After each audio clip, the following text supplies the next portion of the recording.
안녕하십니까, 정희태입니다. 한국 가면 286만원 번다, 이렇게 해가지고 이제 해외에서, 동남아에서 취업 사기를 벌인 그러한 경우인데요. 외국인 최저임금 제도가 불법 체류 부른다. 자, 예를 들어서 베트남에서 이 대학을 졸업한 사람들이 월급이 20만원, 30만원 정도가 됩니다. 그런데 한국 가서 286만 원을 번다 그러면은 당연히 이거는 엄청난 거거든요. 한 1년, 한 달 일하면 1년치 월급을 벌 수 있기 때문에 엄청난 거죠. 그렇기 때문에 이 외국인 최저임금제도 이 불법체를 본다. 결국에는 여기에 이제 이게 하나의 미끼가 될 수 있는 거예요. 그래서 예를 들어서 싱가포르에서 외국인 가사 도우미가 뭐 한 80만 원 정도 받는다.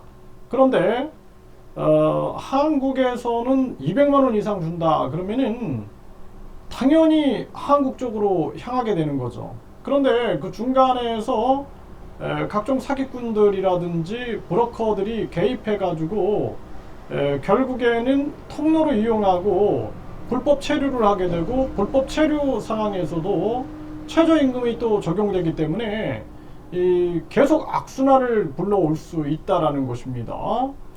네, 그래서 여기 보게 되면은 코리안 드림 취업 사기 벌인 베트남 남성 2명의 징역 24년이 떨어졌다라는 거예요. 그래서 이 한국행 취업 사기를 벌인 건데, 한국에서 일하면은 286만 원 벌 수 있다. 이렇게 하고 나서 150명을 모집해 가지고 한 사람당 8천에서 1000달러의 돈을 받은 거죠. 그리고 배를 타고 한국으로 간다.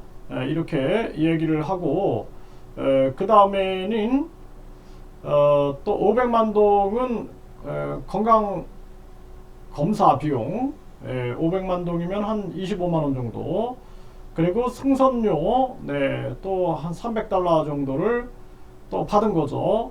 하지만 종족을 감췄다라는 것입니다. 이런 사건들이 터지게 되는 거죠. 그래서 이 한국이 굉장히 많은 돈을 벌 수 있다. 그래서 베트남 같은 경우에는 대만이나 일본으로 일하러 많이 가거든요. 말레이시아라든지. 그러면은 한 급여가 뭐 80만 원, 100만 원 정도 합니다. 뭐 연수생이다, 또는 뭐 대만 같은 경우는 이제 취업하는 사람한테 그 정도임에도 불구하고 간다라는 거예요. 일도 하고, 그리고 이익이 되는 거죠. 자신이 받는 급여보다 3배 이상이 되니까 일도 하고 언어도 배우고 경험도 쌓고 뭐 이런 등등 해가지고 간다라는 것입니다. 그래서 이게 무슨 흑인 노예 모집해 오듯이 그런 게 아니기 때문에 상호간에 우리가 한국에서는 이 정도 줄 수 있다. 그 상호간의 협력과 협의와 판단하에서 이루어지는 거기 때문에 문제가 없는 거죠. 그래서 이러한 부분들이 사실상 최저임금이 저는 폐지돼야 된다. 그러니까 국내도, 저는 국내인들한테도 최저임금은 폐지되고 국민 권익금 제도를 운영해서 쓸데없는 뭐 지방 의원이라든지 이런 것들 다 없애버리고 그 국민 권익 기금에다가 넣어서 매년 국민 권익 기금을 가지고 이제 누구에게 얼마를 지원해 줄 것이냐라는 것을 논의해서 지원해 주는 형태로 해서 최저임금 제도는 아예 폐지해야 된다. 저는 그렇게 보고 있습니다. 그래서 국내는 불법 체류자가 41만 4천 명인데, 이게 그러다 보니까 이제 한국에서 돈을 많이 번다라고 하니까 뭐 관광객으로 들어와서 불법 체류를 하고, 근로자로 들어와서 불법 체류하고, 또 농어촌 계절 근로자로 와서 불법 체류하고, 또 유학생으로 와서 불법 체류하고, 이런 일들이 계속 벌어지는 거예요. 이 거품이 껴버리는 겁니다. 거품이. 이러한 부분들이 안타까운 일이고, 네, 싼값의 외국인 옛말, 족쇄가 된 최저임금, 이런 얘기가 나오죠. 고용시장 왜곡에 한국 경제가 신음하고 있다라는 것입니다. 네, 300만 원 이상 1년 새에 35%가 올라갔다. 네, 최저임금 동남아 가사도우미 도입 민주노총은 중단을 요구했다라는 거예요. 그래서 이 민주노총도 이거를 판단해야 되는 거예요. 네, 이게 그냥 무작정 비판하는 게 아니라 이 부분에 대해서 우리가 냉철하게 판단해야 된다. 네, 국제적인 노예제도라고 질타받는다 이런 얘기를 하는데 사실상 서로에게 그러니까 외국인들을 존중해주고 절대로 인권적으로 문제가 있으면 안 되는 거죠. 그리고 서로에게 도움이 되는 거예요. 서로에게 그 나라에서 한국에 와서 돈을 벌고 또 자국에도 도움이 되고 우리는 또 노동력을 확보할 수 있는 상호간에 도움이 될 수 있는 부분이다 이렇게 볼 수 있고요. 동남아 가사도우미죠. 이모님 모시는데 월 200만 원 그 돈이면 차라리 네, 마음 카페에서는 시끌거리고 이거는 부유층 아니면 고소득자 아니면은 이거는 불가능한 얘기다 이런 얘기를 하고 있는 거고 그리고 이게 여러 가지 문제가 일어날 수 있어요.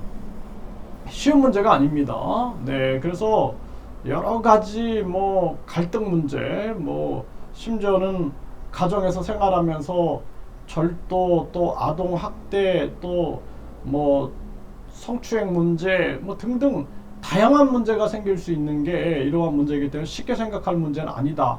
그리고 우리가 외국인 정책을 쓸 때는 국익 중심으로 가면서 서로 윈윈할 수 있게끔 그리고 그 국제 시장에 판단이 있는 거예요.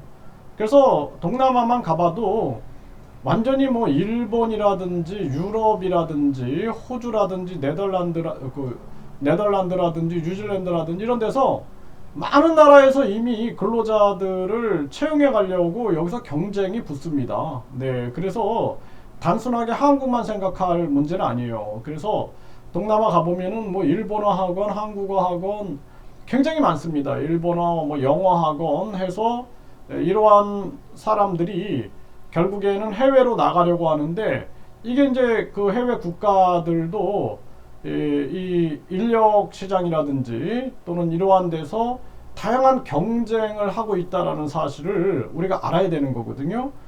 그 베트남 같은 경우는 시골까지 가보면은 뭐 영어 학원들이 들어서 있고 이미 뭐 해외 대학들이 들어와 가지고 영어 교실을 열어놓은 거예요. 그리고 나서 그 사람들이 뭐 캐나다라든지 또는 독일이라든지 이런 데로 뭐 간병인으로 간다든지 또 요양보호사, 가사도우미 또는 중소기업에 취업한다든지 이런 식으로 다양하게 활동하고 있다는 사실을 알게 된다는 것입니다. 그래서 이러한 부분들 우리가 함께 고민을 해야 한다 이렇게 말씀을 드립니다.